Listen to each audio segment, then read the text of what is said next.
মৰমৰ ছাত্ৰ ছাত্ৰীসকল, আজিৰ এই ভিডিঅ'ত আলোচনা কৰিম ষষ্ঠ শ্ৰেণীৰ বিজ্ঞানৰ লেসন 7ৰ ৱেডাৰ এণ্ড ক্লাইমেট বা বতৰ আৰু জলবায়ু নামৰ পাঠটিৰ সকলো পাঠভিত্তিক প্ৰশ্ন উত্তৰ আৰু পৰীক্ষাত আহিবলগীয়া গুৰুত্বপূৰ্ণ প্ৰশ্ন উত্তৰখিনি অতি সহজ আৰু চুটিকৈ আলোচনা কৰিম। তো ছাত্ৰ ছাত্ৰীসকল, তোমালোকে ভিডিঅ'টো স্কিপ নকৰাকৈ লাষ্টলৈকে চাই থাকিবা। তো এতিয়া আমি অনুশীলনী অৰ্থাৎ এক্সাৰসাইজৰ প্ৰশ্ন উত্তৰখিনি আলোচনা কৰিম। ইয়াৰ 1 নম্বৰত কি কৈছে, অতি চমুকৈ উত্তৰ দিয়া। ইয়াৰ কোৱেশ্চন এ কি কৈছে, বতৰ কাক বোলে? তো ইয়াৰ উত্তৰ তোমালোকে লিখিবা, বায়ুমণ্ডলৰ উষ্ণতা, আৰ্দ্ৰতা, বৰষুণৰ পৰিমাণ, বতাহৰ গতি আদিয়ে কোনো এখন ঠাইৰ বায়ুমণ্ডলৰ দৈনন্দিন যি অৱস্থা সৃষ্টি কৰে তাকে সেই ঠাইখনৰ বতৰ বুলি কোৱা হয়। তো বতৰ কাক বোলে? বায়ুমণ্ডলৰ উষ্ণতা, আৰ্দ্ৰতা, বৰষুণৰ পৰিমাণ, বতাহৰ গতি আদিয়ে কোনো এখন ঠাইৰ বায়ুমণ্ডলৰ দৈনন্দিন যি অৱস্থাৰ সৃষ্টি কৰে তাকে সেই ঠাইখনৰ বতৰ বুলি কোৱা হয়।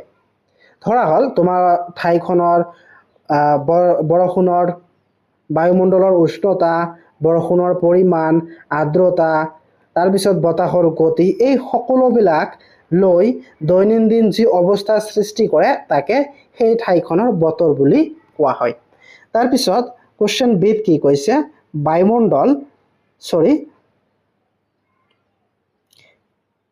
কোৱেশ্চন বিত কি কৈছে, জলবায়ু কাক বোলে? তো ইয়াৰ উত্তৰ তোমালোকে লিখিবা, কোনো এখন ঠাইৰ 25 পৰা 30 বছৰ বা তাতোধিক কালৰ বতৰৰ গড় মানেই হৈছে সেই ঠাইৰ জলবায়ু। কি? কোনো এখন ঠাইৰ 25 পৰা 30 বছৰ বা তাতোধিক মানে তাৰো বেছি কালৰ বতৰৰ গড় মানেই হৈছে সেই ঠাইৰ জলবায়ু। কি? কোনো এখন ঠাইৰ, ধৰা তোমাৰ অঞ্চলখনত 25 পৰা 30 বছৰ নাইবা তাতোধিক কালৰ বতৰৰ গড় মানেই হৈছে সেই ঠাইখনৰ জলবায়ু।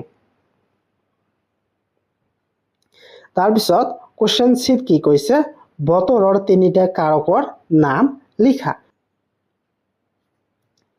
তো বতৰৰ 3টা কাৰক হৈছে, বতৰৰ 3টা কাৰক হ'ল বায়ুমণ্ডলৰ উষ্ণতা, আৰ্দ্ৰতা আৰু বতাহৰ গতি। তাৰপিছত কোৱেশ্চন ডিত কি কৈছে, জলবায়ুৰ ভিত্তিত অসমত বছৰটোক কেইটা ঋতুত ভাগ কৰিব পাৰি আৰু সেইকেইটা কি কি? তো ইয়াৰ উত্তৰ তোমালোকে লিখিবা, জলবায়ুৰ ভিত্তিত অসমৰ বছৰটোক 4টা ঋতুত ভাগ কৰিব পাৰি আৰু সেই ভাগকেইটা হ'ল গ্ৰীষ্ম, বৰ্ষা, শৰৎ আৰু শীত। এই 4টা ভাগত ভাগ কৰি অসমৰ ঋতু এই 4টা ভাগতে ভাগ কৰা হয়। অসমৰ জলবায়ুৰ ভিত্তিত অসমক 4টা ঋতুত ভাগ কৰা হৈছে।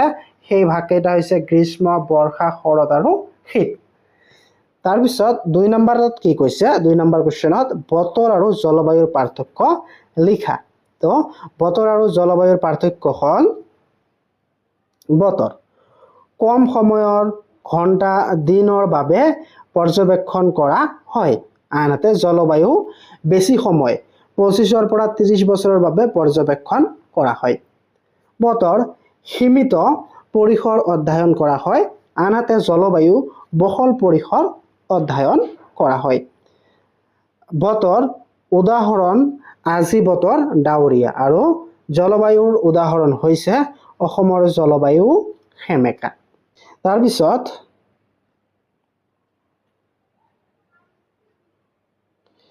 3 নম্বৰত কি কৈছে, শুদ্ধ উত্তৰৰ গ'লটো সম্পূৰ্ণকৈ পূৰ কৰা। ইয়াৰ 1 নম্বৰত কি কৈছে, পৃথিৱীৰ নাতিশীতোষ্ণ অঞ্চল ক'ত অৱস্থিত? তো ইয়াত 4টা অপশ্যন দিয়া আছে। কি? এ উত্তৰ মেৰু, বি দক্ষিণ মেৰু, চি বিষুৱীয় আৰু অপশ্যন ডি দিছে বিষুৱীয় অঞ্চল ক্ৰমে উত্তৰ আৰু দক্ষিণ। তো ইয়াৰ ভিতৰত অপশ্যন ডি টো শুদ্ধ হ'ব, বিষুৱীয় অঞ্চল ক্ৰমে উত্তৰ আৰু দক্ষিণ। তো তোমালোকে কি কৰিবা, এই ডি বৃত্তটো ভালদৰে পূৰ কৰি দিবা। তাৰপিছত 2 নম্বৰ কুৱেশ্যনত কি কৈছে, কোনবিধ খৰিফ শস্য? তো ইয়াৰ অপশ্যন এ দিছে ধান, অপশ্যন বি দিছে সৰিয়হ, অপশ্যন চি দিছে আলু আৰু অপশ্যন ডি দিছে ঘেঁহু। তো ইয়াৰ ভিতৰত অপশ্যন এ টো শুদ্ধ হ'ব ধান। তো তোমালোকে কি কৰিবা এই বৃত্তটো ভালদৰে পূৰ কৰি দিবা। তাৰপিছত 4 নম্বৰত কি কৈছে খালী ঠাই পূৰ কৰা। ইয়াৰ এত কি কৈছে কোনো এটা অঞ্চলৰ দীৰ্ঘ সময়ৰ বতৰৰ গড় অৱস্থাক সেই অঞ্চলৰ দেশ বোলে। তাৰপিছত বিত কি কৈছে দেশ মৌচুমী বতাহৰ বাবে বৰ্ষাকালত অসমত প্ৰচুৰ পৰিমাণে বৰষুণ হয়। তো ইয়াৰ উত্তৰত তোমালোকে লিখিবা। তো এৰ উত্তৰত লিখিবা কোনো এটা অঞ্চলৰ দীৰ্ঘদিনৰ বা দীৰ্ঘ সময়ৰ বতৰৰ গড় অৱস্থাক সেই অঞ্চলৰ জলবায়ু কি খালী ঠাইত লিখিবা জলবায়ু বোলে। খালী ঠাইত লিখিবা জলবায়ু। তাৰপিছত বিত কি কৈছে বিৰ খালী ঠাইত লিখিবা দক্ষিণ পশ্চিম। কি লিখিবা দক্ষিণ পশ্চিম মৌচুমী বতাহৰ বাবে বৰ্ষাকালত অসমত প্ৰচুৰ পৰিমাণে বৰষুণ হয়। খালী ঠাইত লিখিবা দক্ষিণ পশ্চিম। তো ছাত্ৰ-ছাত্ৰীসকল যদি ভিডিঅ'টো ভাল লাগে এটা লাইক কৰি দিবা আৰু তোমালোকে কোনখন ডিষ্ট্ৰিক্টৰ পৰা মোৰ ভিডিঅ' চাই আছা কমেন্ট কৰি জনাবা।